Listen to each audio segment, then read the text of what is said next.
No two ways about it. I'm really clear on it. We want you to study a British qualification. We want you to study at a British university, whether that's in the UK or some of the partnership programs that are delivered in Pakistan. We want you to be excited about our culture. Why is it important for the British Council to preserve Pakistan's culture? Yeah, and I think there's a role that we can play in changing the picture of how people perceive Pakistan in the UK. I think that's really, really important. If I'm a Pakistani student, what are my options via the British Council for education? So if you want to go and study in the UK, there's an opportunity. But your teacher wants us to come and help, or your Minister of Education wants us to come and help on standards of governance, we can do that too. What are the challenges that British Council faces in Pakistan? It's one thing, yes, okay, you're coming in, you're trying to do good, but I'm sure it's not as simple as just everybody's welcoming you with open arms. So my ambition, as I said before, is to work across the whole of Pakistan. That is not straightforward. It's not possible, in part because, there's only so much money, only so many people to go around. I think we're able to navigate a lot of the challenges that others might face. The most memorable experience you've had, and what would you say is your greatest achievement to date? I love getting out of Islamabad. You don't like Islamabad? No, I love Islamabad. I love living in Islamabad, but I think that the challenges, if you're going to talk about working in Pakistan, you've got to go and see. So my wife and my daughter are here. So I have a 6-month-old daughter. So wow. I think she'd be happy anyway. If you had to describe Pakistan in 3 words. Warm, welcoming, wonderful.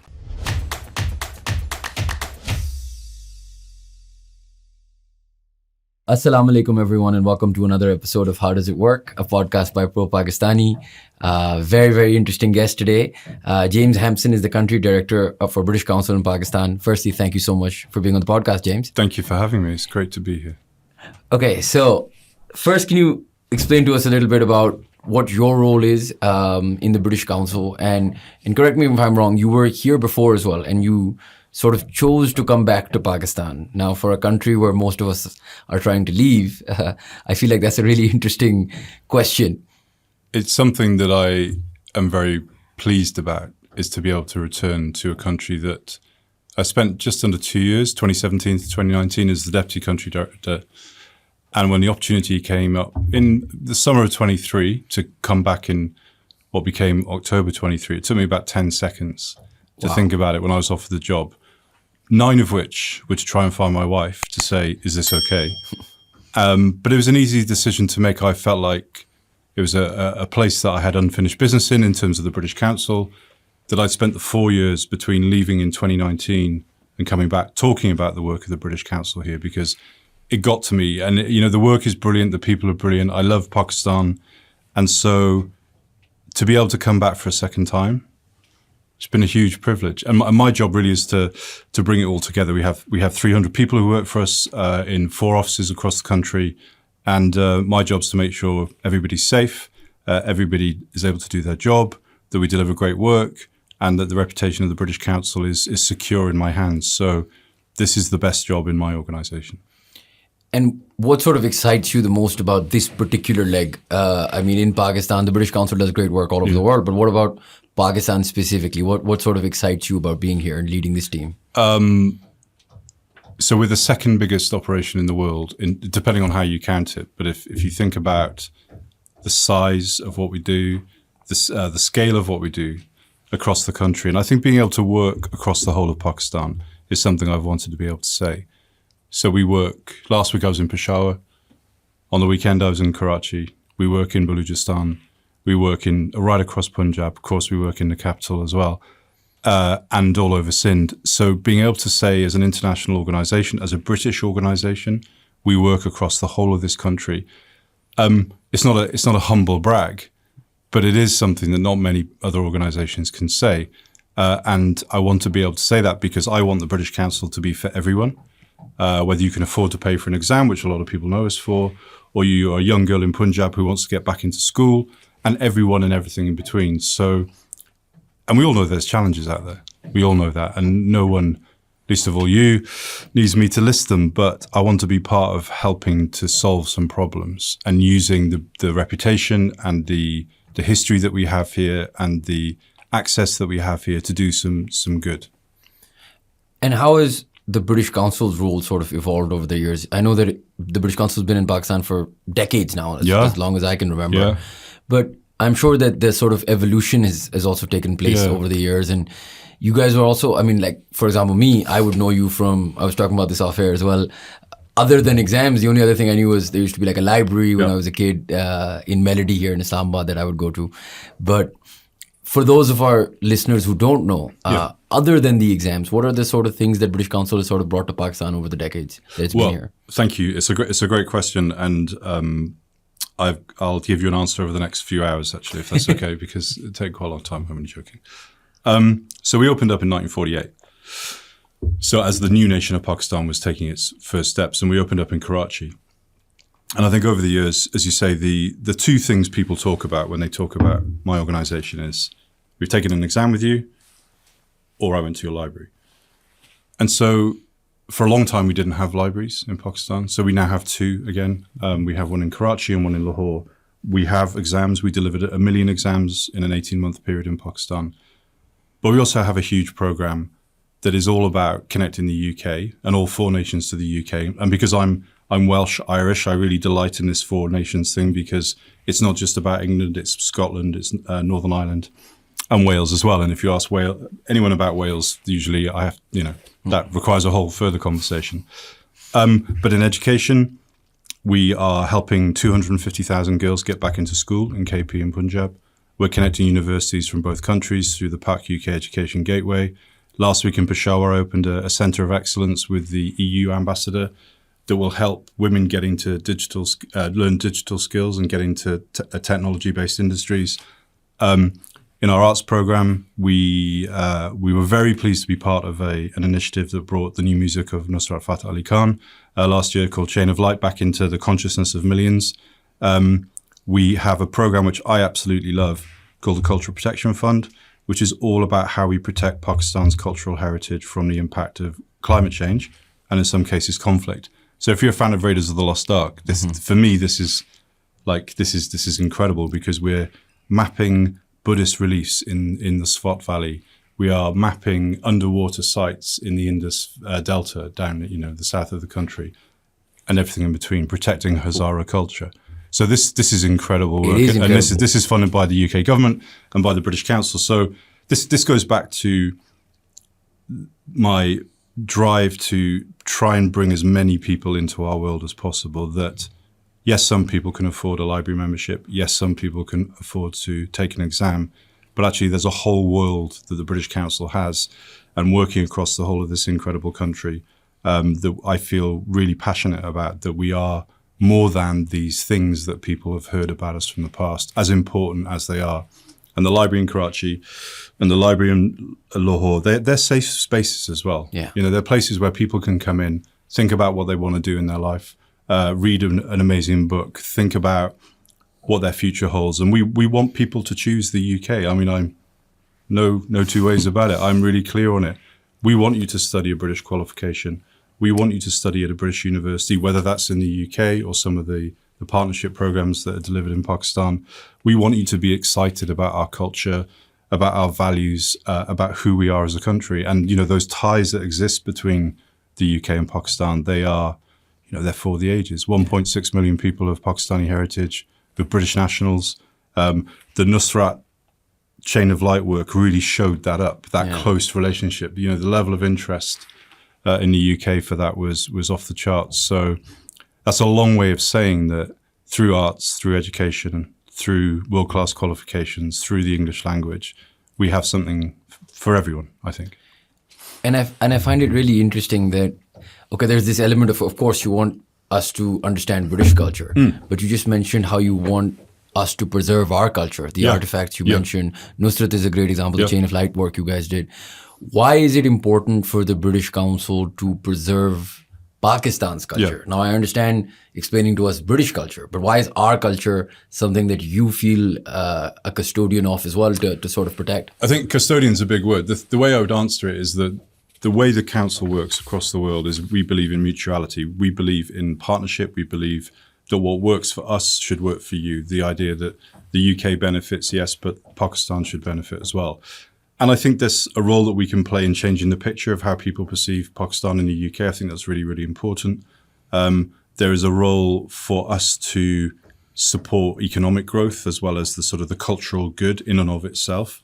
So in Peshawar, talking to the head of the museum up there, Abdul Samad, he's got thousands and thousands and thousands of archaeological sites. How that contributes to KP's economy, how it contributes to people's understanding of their own heritage is really important. And I think one thing the UK is good at is we have a lot of expertise, and we have a great reputation for being able to support countries to preserve their heritage. I mean, the Cultural Protection Fund is its interest is in the benefit to the host country. I mean, there's that's it, and I think that's a societal good. It's good for the world, it's a good thing for us to be doing. And do you guys sort of find a way to foster collaboration as well? So there's the young artists or the cultural, phenomenons of Pakistan today. Yeah. Is there some way to sort of connect them to the United Kingdom with artists or whatever the field may be? Do you guys find ways to connect our culture? And I know we have hundreds of years of connection. Yeah. But in today's day, does the British Council help young emerging artists or people from here connect to maybe the people in the United Kingdom? Yeah, we do. So we have a whole series of grants programs that are run by the arts team that work with us. I think we have tried to showcase the excellence that exists in Pakistani music in particular through our work. I mean, Eva B is somebody that we've worked with a lot. And I want to come back to the role that we have in supporting women and girls in a moment. But to answer your question, showcasing talent from here is really important to us, and showcasing it in a way that UK audiences get to see it. It's why something like the Nusrat work is important, because it opens a door to people that wasn't there before, and then you're able to follow that with great talent from Pakistan. So we ran a program called Soundscape last year, which was really looking at how we can support emerging music talent here. And, Natasha Noorani, brilliant female singer, how can we help propel her forward and help propel the people who will follow forward? Now, she may not need our help so much as the next generation, but supporting women and girls is an incredibly important part of what we do. We had the Women of the World Festival in Lahore weekend before, 12,000 people coming to look at the challenges that women and girls face in Pakistan, which we know are considerable, but also how does culture help them overcome it? And 12,000 people is basically Wembley Arena, just to put some scale on that. So there's a lot of people in Al Hamra. We'll be there for the Lahore Literary Festival next weekend, which will be slightly more established names. But we see it as our role to connect talent from here to talent from the UK. And that can be in the arts and culture. It can be in education. There's a real appetite for it in the UK.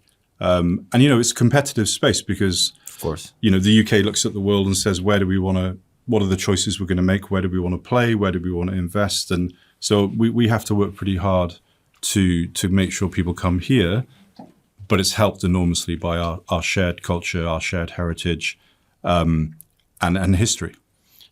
And on a personal level, for you, having spent time in Pakistan, do you like our music? Do you like our culture? I mean, since you work so closely, you must see so much of our work.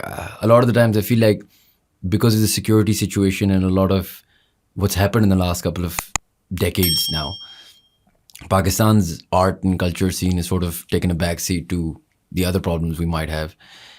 You've got a sort of very, like a magnifying glass almost, to be able to see what our culture is, what our history is. On a personal level, how do you find it?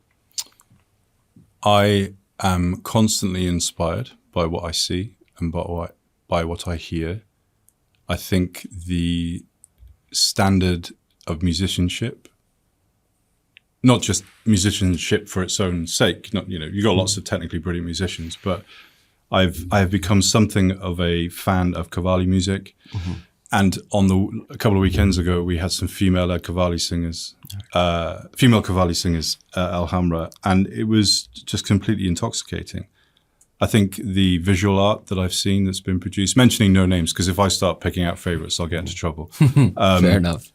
But I think is as high as anywhere. And what always stands out is passion and then context, and people doing challenging things in tough places sometimes is always going to make the biggest difference to me. And I think that Pakistan has a strong tradition, yes, but a really strong future as well. The challenge will be, how does it internationalize itself? What is the mechanism for young filmmakers, for young musicians, for young creatives to get their work out there? I mean, in the UK, we're very lucky because we have an incredible set of creative industries, and the creative economy is incredibly strong. There isn't the same infrastructure here in Pakistan. So the record industry isn't as well developed, to the point that it doesn't really exist here. And I think that's some of the things that young musicians would really benefit from. There's tons of talent. Everybody knows that. Everybody says that about Pakistan. It becomes a bit of a cliche after a while, because where does that talent go? Does it leave? Does it stay? What are the choices that talent makes about where the work is heard and seen? But it feels familiar, and that feels comforting when I see and I'm surrounded by the culture that Pakistan produces. And I've discovered like 1% of it. I'm always on the hunt for more. And I feel like it's a place where I feel creatively like aligned to it, which is great, because if you care about the things that I care about, that's a good thing. You mentioned a little while earlier about diplomacy or changing the sort of narrative between the United Kingdom and Pakistan. I just wanted to understand a little bit, why do you think, or what is there to change really? I think people don't see the Pakistan that I see in the UK. And I think that there is more to do. And this isn't necessarily just our job to do it. I think there are other people who would want to work on this. But the Pakistan that I see is young, and it's talented, and it's vibrant, grappling with a whole set of issues. But I don't think people see enough of what is here and what is real and what is on offer in the UK. And that's because, people are bombarded by lots of different things. I think there's a job that Pakistan can do on its soft power to help change perceptions. I think that there is, if you think about Pakistan in the UK and you don't know anything about Pakistan other than you've got some consciousness of it, what do people not often think? I think they probably think about security first. Yeah. And security is still a thing that people think about, but there's much more to this country than that. There is much more to this country than that. I mean, it's like, one shouldn't indulge in stereotypes, but if you think about the UK, often the first thing you think about is the weather. I think there's a little bit more going on than the weather, even if the weather isn't as good as Pakistan. And by the way, I will never get tired of 25 degrees in February. I mean, I know Pakistan needs some rain, but it's a beautiful, beautiful place. So I think there is just some work to do around shifting perceptions. It's obviously not my job to tell the government of Pakistan how to do its job, but I think there is just, in a world where everybody's competing for bandwidth, where other countries are putting their soft power out there, and particularly in this neighborhood, which is super competitive, I think there's a job to be done. And, we're very, very happy to share our experience of how to do it, or at least the British Council's experience of how to do it with anybody who wants to talk to me about that in Pakistan. A lot of the times when Pakistan is mentioned and the issues of Pakistan are mentioned, the topic of conversation tends to lead to education, right? So it leads to, if we have better education, we have better, brains, better manpower, and so on and so forth, better government, and that's how it goes. And of course, along with all the cultural shift, there's the education side of the British Council. And I wanted to sort of understand, for those of us that don't know, other than paying for the exams, right, which is, again, like you said, the thing people generally know you for, there are scholarships all over the United Kingdom that are offered to Pakistanis. If I'm a Pakistani student, what are my options via the British Council for education? So you have loads of options. So we alone delivered about 110 scholarships last year.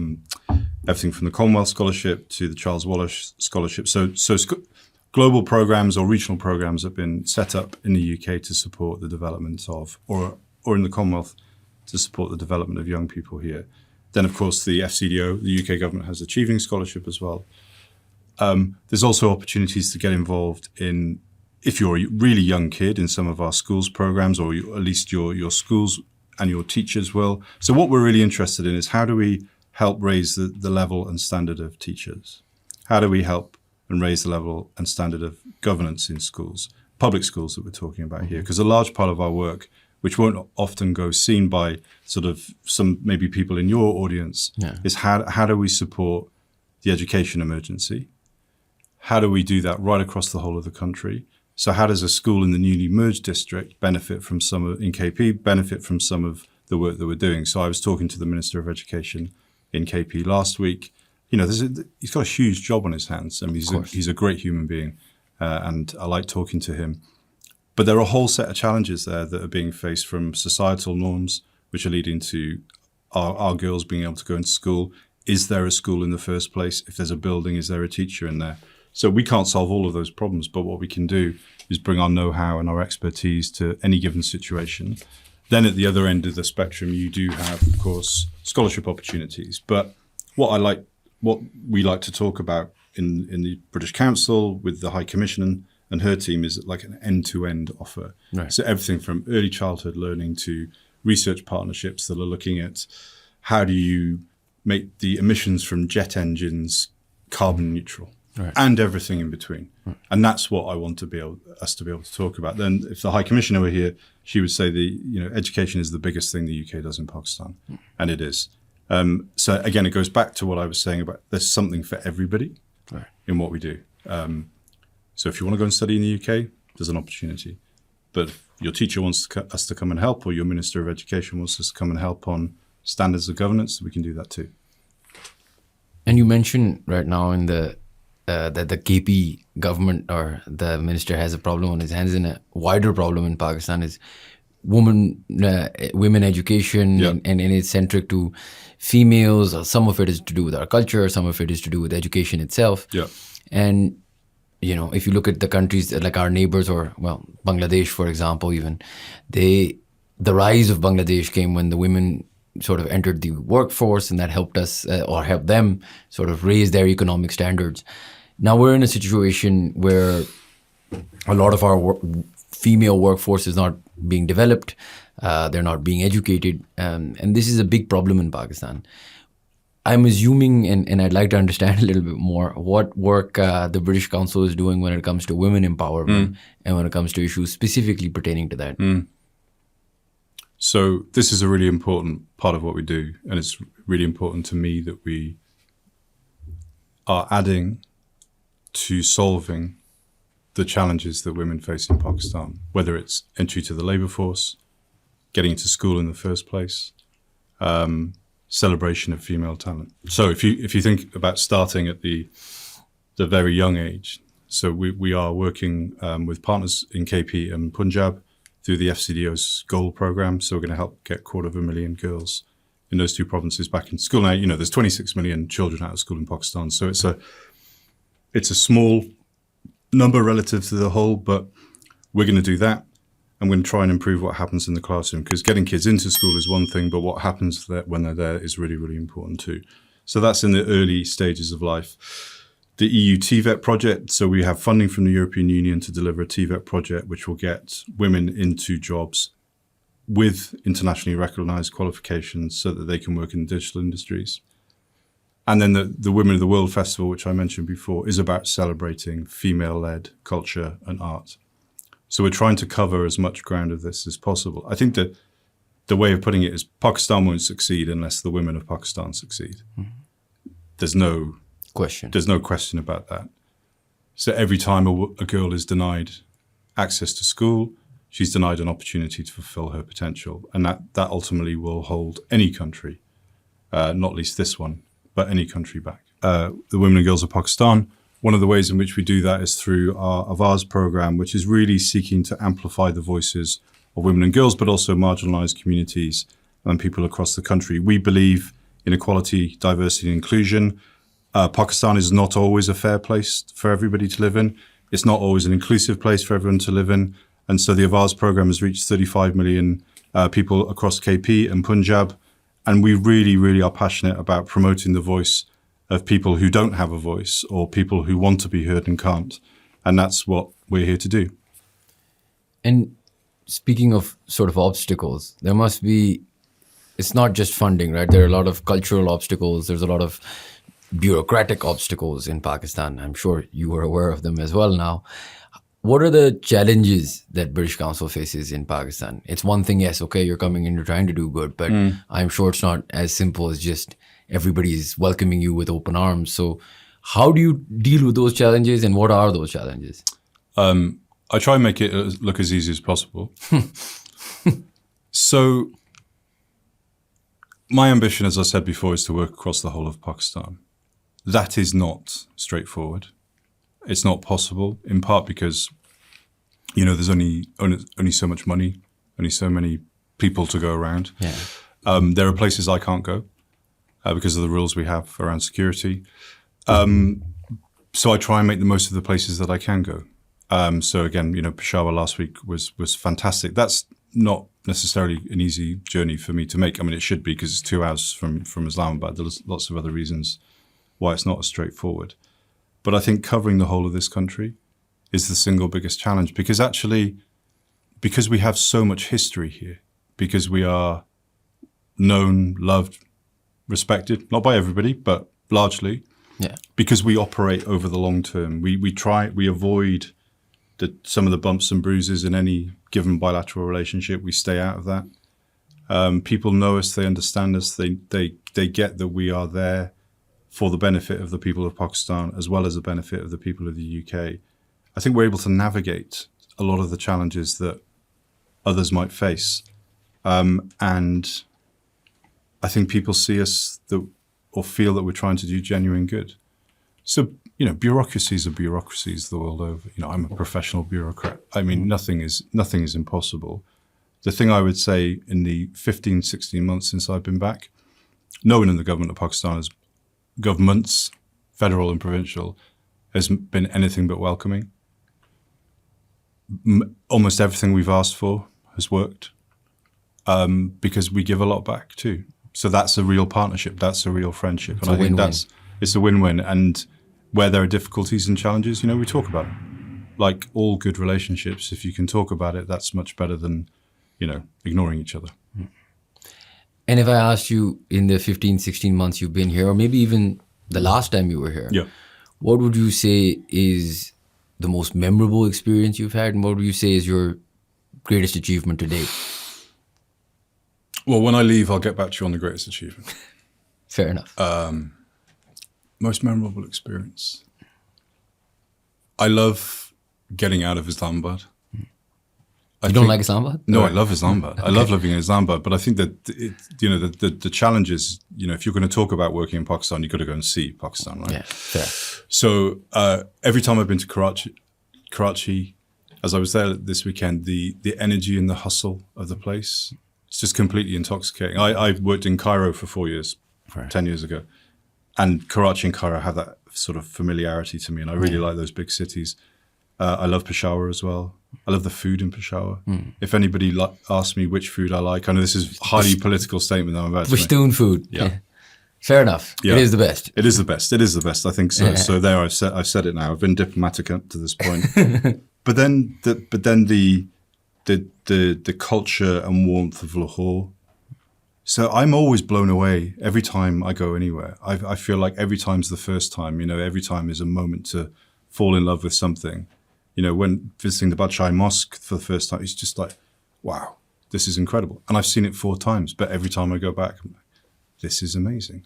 And so I get excited every time I step outside the front door. And I think to do this job and to, pack up your life and leave where you're from and do it for a few years, I think is you have to stay excited. You got to want it. You got to want it. And I do. And it's a privilege because I get to work with brilliant people. The team here are amazing. We're growing all the time. And I think that's the trajectory for me. It's growing what we do so more people can benefit from it. But when I'm done on this posting, and then whenever that is in 2 years' time, I'll come back and tell you what my greatest achievement was. But it won't be mine. It'll be the team's. British Councils. It'll be the British Councils. I have a real sense of guardianship about this job. Take it, make it better, pass it on. Right. And the least amount of time I spend talking about myself, the better. Apart from today, of course. It's fine. before I ask you a little bit more about Pakistan, I Yeah. do have a question.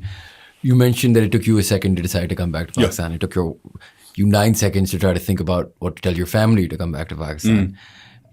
So you have the British Council and you have a mission, and that sort of is your guiding light being here. Is it tough for your family to be here, or are they enjoying themselves? Have they acclimatized to the hustle and bustle of a Karachi or a Lahore? So my wife and my daughter are here. So I have a 6-month-old daughter. So wow. I think she'd be happy anyway. Fair enough. So my wife grew up all over the world as well. So, for us, this is, what's the word? This is, or words, this is part of who we are, who she is. And so I think it's been fantastic. I mean, we've had a baby, so, our daughter is spending her first months in Islamabad. I mean, that'll be part of her story, her life forever. So it's been good. It's, you're far away from your family and you're far away from your friends. And that's challenging, but I think the benefits outweigh the costs. And, the world isn't a very big place. You can fly places quite quickly. And technology has obviously made it much easier to see grandparents, and I have other kids as well. So it's a privilege. I think we all feel that. I think my daughter wonders why people hold gates and salute me. I'm sure she will wonder. She doesn't. I don't think it computes in her world now at 6 months old. But I guess there'll be a stage why are people saluting Dad? I mean, I asked her that. I've done nothing to deserve this salute. I just sort of walked in here, but. It's a great place for her to spend time. And finally, if I have just one last question for you. If you had to describe Pakistan in 3 words, from all that you know of it, what would the 3 words be? Warm, welcoming, wonderful. All right, fantastic. Thank you so much. You're This welcome. was a lot of fun. You're welcome. I'll come back in 2 years before I leave. And Yeah, tell for you sure. You're welcome back whenever you like. Thanks, man. Appreciate it. All right, And thank you to our sponsors. The coffee bean and tea leaf, yeah. Thank you guys for watching. If you enjoyed our content, please do subscribe to our channel, and we'll see you for the next podcast.